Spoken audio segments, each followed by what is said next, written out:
This rye bread recipe for a bread machine is lower in gluten than your average white loaf, but still has a soft and full texture with a rustic, crisp, crackly crust.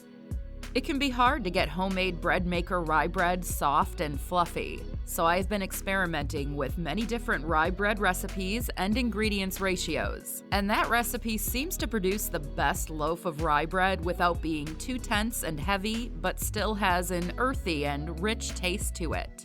If you have come up with a successful breadmaker rye bread recipe on your own, please let us know in the comment below. Here is how to make this rye bread recipe for a bread machine.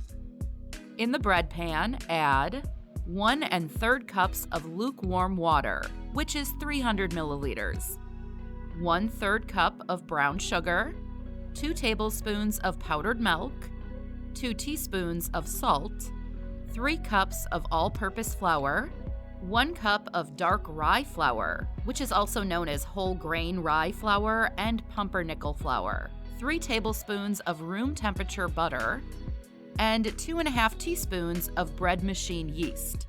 Active dry yeast or instant yeast will work as well.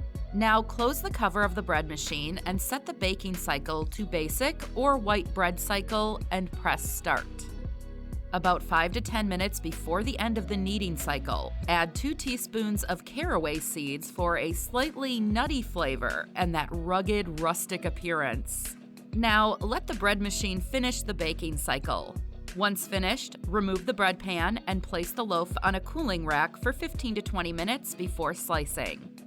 This rye bread has a delicious, slightly sweet smell, and it is not too dense and heavy as 100% whole rye bread would be. It is still quite soft, but has a deep, earthy rye flavor, full of character. Check out also this super easy and soft honey oat bread recipe that I have modified for a bread machine. I have also left the link in the description below the video. Check it out now.